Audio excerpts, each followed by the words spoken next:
오늘 이 본문 말씀은 짧은 말씀, 6절밖에 되지 않는 말씀인데요. 이 본문이 다루는 내용을 제목으로 압축해서 말한다면 그리스도의 희생으로 이루어진 속죄 또는 그림자가 아닌 실체로 자신을 드린 그리스도, 그렇게도 이야기를 할 수 있을 것입니다. 23절을 보면 그러므로 하늘에 있는 것들의 모형은 그것들이 실체가 아니라 그림자에 지나지 않았기 때문에 앞장 9장 19절부터 21절에서 언급한 것들, 곧 송아지, 염소의 피 및 물과 붉은 양털과 우슬초와 같은 것으로서 성막과 성구들과 인간들을 정결케 할 필요가 있었다. 자, 그렇게 말을 하면서 그러나 하늘에 있는 그것들은, 하늘에 있는 성막, 이것들은 그림자가 아니고 실체이기 때문에 이 사람들이 손으로 지은 성막에서 드렸던 것들보다는 훨씬 더 좋은 제물로 하나님께 드려서 깨끗하게 할 필요가 있었다. 논리가 그런 논리입니다. 그림자를 위해서 이런 것들을 드렸는데 하늘에 있는 실체를 위해서는 그보다 훨씬 더 우월한 것들, 탁월한 것들을 드려야 마땅한 것이 아니었느냐, 이런 말씀이죠. 주님은 이 본문 말씀을 통해 모세로 하여금 세우신 성막과 그곳에서 백성들과 언약을 맺은 뒤에는 짐승의 피로 하나님께 예배하는 삶을 살도록 하셨던 것은 궁극적으로 하늘에 있는 참 장막과 그곳에 드려질 온전한 의미의 제사의 모형과 그림자였다라는 사실을 밝히면서 이제는 그 실체인 하늘에 있는 성막에 더 좋고 확실한 제물로 드리는 것이 마땅하다, 이런 이야기를 지금 하고 있는 것이죠. 24절에 가서 보면 그리스도께서는 참것의 그림자에 불과한 인간의 손으로 만든 땅 위에 있는 성소에 들어가지 아니하시고 바로 그 하늘에 들어가사 이제 우리를 위하여 하나님 앞에 나타나시고, 그렇게 말씀하고 있습니다. 그리스도께서는 하늘 성소의 그림자인 인간의 손으로 만든 모세와 그 백성들과 함께 만든 성소에 들어가신 것이 아니고, 예수님께서 성소에 들어가셨다라고 할 때는 전혀 그 성소를 말하는 것이 아니고 곧바로 참 성소가 있는 하늘에 들어가셔서 우리의 구원을 완성하기 위하여 하나님 앞에 친히 서신 분이시다. 세상의 성소에 들어가신 것이 아니라 그것의 실체인 하늘 성소로 들어가 하나님 앞에 서신 분이시다. 자, 그 다음에 25절 보면 그분은 세상에 있던 대제사장이 해마다 다른 여러 짐승들의 피로써 성소에 들어갔던 것처럼 해마다 반복해서 자기를 드리는 일을 해야 할 그런 분이 아니시다. 제사장들은 해마다 다른 짐승들을 계속해서 반복해서 드리지만 예수님은 그렇게 할 분이 아니고 한 번에 끝내버리시는 분이시다. 그런 의미를 갖고 있죠. 만일 예수님께서 계속 제물을 드려야 한다면, 그렇게 했다면 예수께서는 자신이 세상을 창조하신 그날부터 오늘까지 계속 죽으시고 또 부활하시고 죽으시고 또 부활하시고 죽으시고 또 부활하셔야 했을 것이 아니겠는가. 참 이 말같지 않은 소리를 지금 하고 있는데 말같지 않는 믿음을 갖고 있는 사람들이기 때문에 이런 말을 하는 겁니다. 저도 과거에 그랬어요.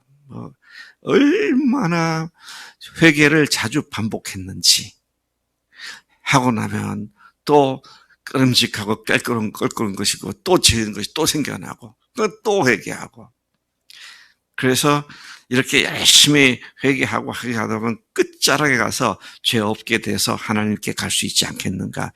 그런 생각을 해서 거의 날마다 제사를 드렸어요. 날마다 예수님 또 죽으시고 부활하시고 죽으시고 부활하시고. 여러분들 안 그러셨죠?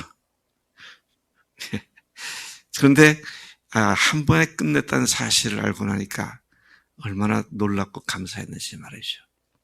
그런데 오늘도 여전히 그런 사람들이 있어요. 어떤 사람들 성령 한 번 받고 또 받고 성령 한 번 받고 그래서 맨날 성령이 오셔서 성령이 오셔서 그런 찬송을 부르고 있잖아요. 아닙니다. 예수님이 한 번 오셔서 죽으시고 부활하셔서 하늘 성소에 피를 뿌리신 것처럼 2000년 전 예수님이 약속하신 대로 성령님이 오신 뒤에는 이 세상에서 사람들 속에서 사람들 마음 밖에서 두드리시면서 성령님은 지금도 역사하신 줄로 믿습니다. 우리가 그냥 소리 질러서 성령을 오셔달라고 하는 건 무당들이 초혼행위하고 똑같은 겁니다. 인격체이신 하나님이신 성령께서 오셨는데 그걸 또 내가 잘못하면 떠나는 것 같아가지고 다시 또 오시라고 길을 쓰고 기도하고 이제 이런 것이 얼마나 잘못된 모습인가. 그래서 지금 이 히브리서 기자가 말한 것처럼 예수님이 세상에 계신 성전에 제물로 드려지는 것이었다면 지금도 계속 그렇게 죽으셔야 할 것이다. 근데 참 이게 말이 안 되는 것인데 안 되는 말을 해야 하는 현실을 지금 우리 생각을 해보게 되는 것입니다. 자, 그러고 26절 가시면 만일 그렇게 해야 했다면 예수께서는 자신이 세상을 창조하신 그때부터 오늘까지 계속 반복해서 고난을 받고 죽으셔야만 했을 것이다. 그런데 그분은 그렇게 하신 분이 아니라 이제 자기를 단번에 제물로 드려 죄를 없이 하시려고 세상 끝에 나타나셨던 것이다. 참 재밌습니다. 지금부터 2000년 전을 히브리서 기자가 세상 끝이라고 말하고 있습니다. 그러니까 예수님이 세상에 오신 그때는 하나님의 시각에서 보면 끝에 오신 것이었습니다. 참으시고 기다리시고 그래서 끝에 오셔서 창세 때부터 창세 전부터 계획하셨고 모세로부터 계속 예언하셨던 것을 맨 마지막에 가서 그것을 확실하게 실행하시고 보여주신 그런 주님이시죠. 근데 지금부터 2000년 전이 세상 끝이었으면 지금은 어떤가요? 지금은 언젠가요? 끝 중에서도 끝이죠. 그래서 말세지말 그러잖아요. 그만큼 주님이 다시 나타나시리라 그랬는데요.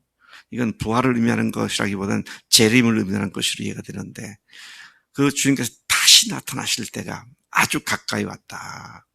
그런 사실을 확인하게 되는 것이죠. 여러분 지금 우리가 모두들 마스크를 쓰고 계시잖아요. 뭐 앞으로 마스크뿐만 아니라 앞으로 이제 이 고글 같은 거 써야 할지도 몰라. 눈을 통해서 감염된다 뭐 그렇게 되면 이걸 할지도 몰라. 귀싸개를 하고 참 상상하지 못했던 일을 지금 우리가 만 3년째 겪고 있습니다. 그런가 하면 뭐 전쟁을 통해서 지금 러시아하고 우크라이나하고 전쟁하는 거 보면 뭐 수백 킬로미터 밖에서 쏜 어마어마한 미사일들이 한 마을을 완전히 파괴시켜 버린다든지 일순간에 1000명의 사람들을 죽게 만든다든지 자, 하여튼 이런 것들이 얼마나 무서운 현실인가. 근데 그런 것들이 성경에 이미 다 예언되어 있잖아요. 마지막 때에는 100근짜리 우박이 쏟아진다. 그런 말 들어보셨죠?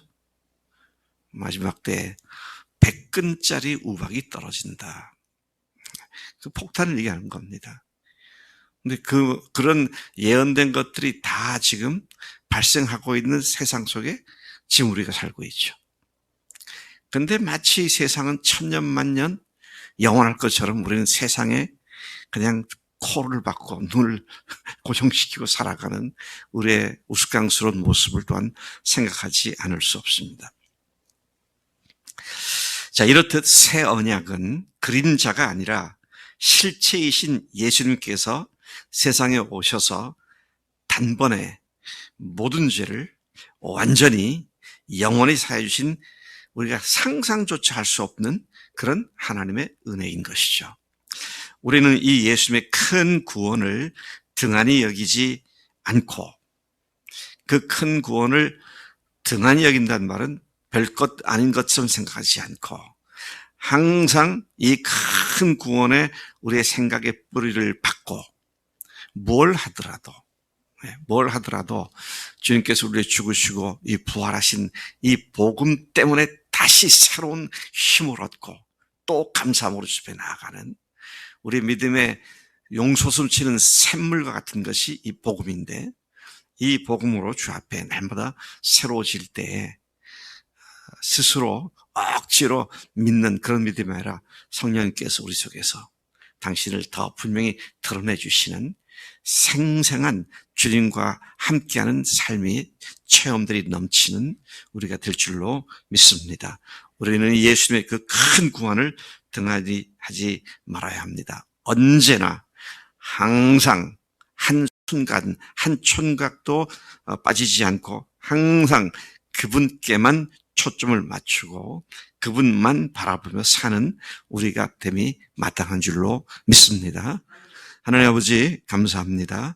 저희들에게 그림자가 아니라 실체께서 오셔서 1400년 동안 보여주신 그림자가 실제로 오셔서 이것이 바로 너희들을 위해 흘리는 나의 피라고 말씀하시고, 부활하심으로 말미암아 내 피가 하나님의 피였음을 믿으라고 말씀하셨고, 또 성령님을 보내주셔서 그 예수님을, 그 하나님을 주님으로 믿고 주님 앞에 우리의 인생을 굴복할 수 있도록 은혜 주신 것 참으로 감사합니다. 하나님, 우리로 하여금 이 주님의 단번에 모든 죄를 완전히 영원히 해결해 주신 이 주님의 은혜를 늘 묵상하면서 믿음의 주요 온전케 하시는 이신 예수님만을 바라보는 매일의 삶이 될 수 있도록 인도하신 줄로 믿습니다. 오늘도 그렇게 주님께 초점 맞춰 살겠습니다. 감사하고 예수님의 이름으로 기도를 쌉나이다. 아멘. 아멘.